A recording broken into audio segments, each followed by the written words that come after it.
Paul Piémontez, conseiller spécial du président de la Fondation Berlier, ancien employé de chez Berlier, ingénieur chez Berlier, et qui aujourd'hui s'occupe de la Fondation Berlier, notamment la restauration et la collection. Alors pouvez-vous nous présenter un petit peu le camion qui a exposé là La Fondation Berlier a exposé ce Renault IK de 1928 pour l'ensemble de ses capacités, notamment de nettoyage, de brossage, de décrassage des rues de la ville. Un véhicule très complet, avec beaucoup de mécanismes lui permettant effectivement de remplir ses fonctions.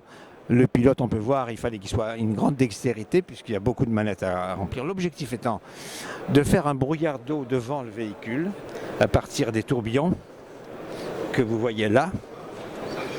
L'eau était pulvérisée en brouillard devant. Le véhicule avançait et les brosses particulières qui étaient montées par des femmes qu'on appelait les loqueteuses, parce que les loquets de bambou étaient insérés dans l'ensemble du rouleau pour pouvoir être changés régulièrement, parce qu'au début, il fallait 2-3 heures et c'était mort. Ensuite, on est arrivé à 200 km de capacité à nettoyer les roues avec ça. Alors, un des grands avantages de ce véhicule, c'est sa solidité. On n'a pas reculé devant l'importance des moyens mis en place pour qu'il ne tombe jamais en panne. Surdimensionné dans tous les domaines, astucieusement commandé par les différents cardans, et finalement efficace. Voilà. Alors donc il a travaillé en Bretagne, les mêmes modèles ont travaillé sur Paris, et la Fondation Berlier, dans son grand objectif de maintenir le patrimoine français, a restauré ce véhicule. Alors Berlier, il a restauré donc, comme vous l'avez dit. Oui, on ne va pas rentrer dans les affaires politiques, on reste simplement des acteurs, et Berlier, qui a été entrepris pour des raisons politiques plus tard par Renault, à notre avis, ça n'a pas été une réussite, puisqu'on a enlevé un des fleurons de la construction française des véhicules lourds. Berlier était présent dans plus de 60 pays et en exportant plus de 43% de sa production. Mais le prestige reste, dans le monde entier, il reste connu. Et au travers de la fondation et de la capacité qu'on a à garder ce patrimoine, on met tout notre savoir pour le maintenir le plus longtemps possible. Il y a plus de 33 marques qui sont chez Berlier, chez la Fondation Berlier. Alors lesquelles marques? On trouve du Latil, du Somua, du Citroën, des Renault bien sûr, et puis toute la gamme Berlier évidemment, mais vous avez aussi des matériels un peu plus anciens.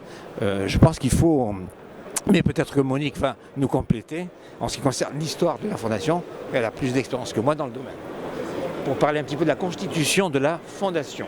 Je suis Monique Chapelle.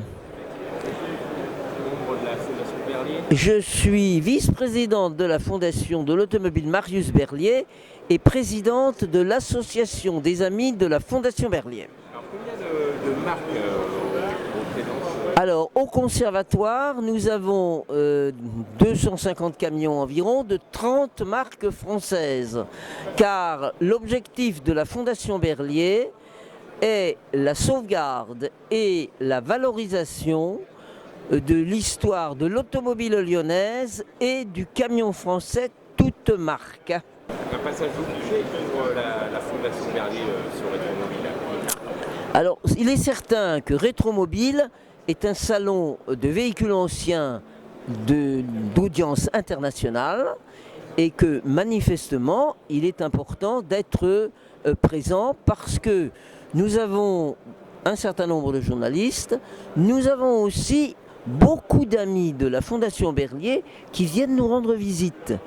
Et puis nous avons des personnes qui nous découvrent, notamment des transporteurs, et bien évidemment notre travail c'est de leur montrer ce que nous faisons, c'est aussi de leur expliquer le véhicule qui est exposé et puis de leur proposer de devenir éventuellement membre des Amis de la Fondation Berlier. Alors, est-ce qu'il y a un musée où on peut voir les véhicules? Les véhicules sont exposés par Rétromobile. La Fondation Berlier n'a pas les moyens d'ouvrir un musée. Par contre, la collection de 250 véhicules qu'elle a n'est pas un trésor inaccessible. Il se découvre de deux manières. Premièrement, les adhérents de l'Association des Amis de la Fondation Berlier, une fois par an, sont invités et chaque adhérent peut se faire accompagner de 3 personnes non adhérentes. Quand on sait que le montant de l'adhésion, quel qu'il soit, à l'association des amis, 66% sont déductibles des impôts quand on est imposable, c'est une charge qui est assez peu, qui est plutôt légère pour les budgets. Deuxièmement, nous avons des visites de groupe. Il suffit qu'un organisateur, qu'il soit entreprise, qu'il soit club, qu'il soit société régionale d'histoire ou simplement famille, s'adresse à nous pour qu'il nous précise à quelle période il souhaite visiter le conservatoire. Moyennant 15 € par personne, nous organisons et nous lui mettons à disposition un guide compétent et passionné. Et la visite dure entre 2h30 et 3h si les participants ne sont pas trop curieux. S'ils se sont des passionnés, alors là, je ne donne pas de durée. Et on ne freine pas. Il y a peut-être un site internet qui vous passe. Oui. Alors nous avons un site internet www.fondationberlier.org qui est, selon les 10 000 internautes qui nous consultent par mois, bien fait. Donc nous répétons leur avis. Et nous avons également une page Facebook où nous avons de l'ordre de 10 000 fans.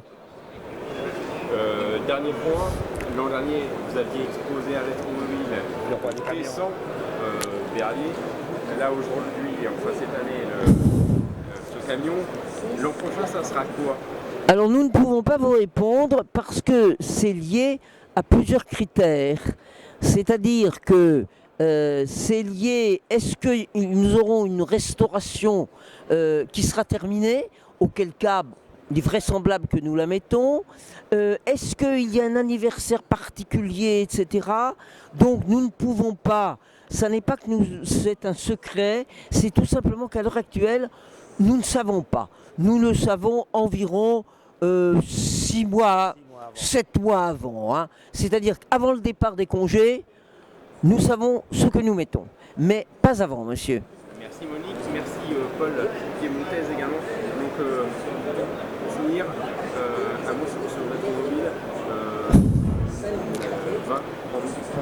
À notre avis, c'est une excellente édition parce que nous avons beaucoup de questions, nous avons beaucoup de monde et nous avons, je dois dire, un certain nombre de remarques qui nous font plaisir sur le sérieux de notre travail et sur le sérieux de notre centre d'archives et de documentation que beaucoup de visiteurs consultent et qui trouvent que les réponses sont toujours rapides, sont toujours précises et apprécient ce sérieux. Merci à vous.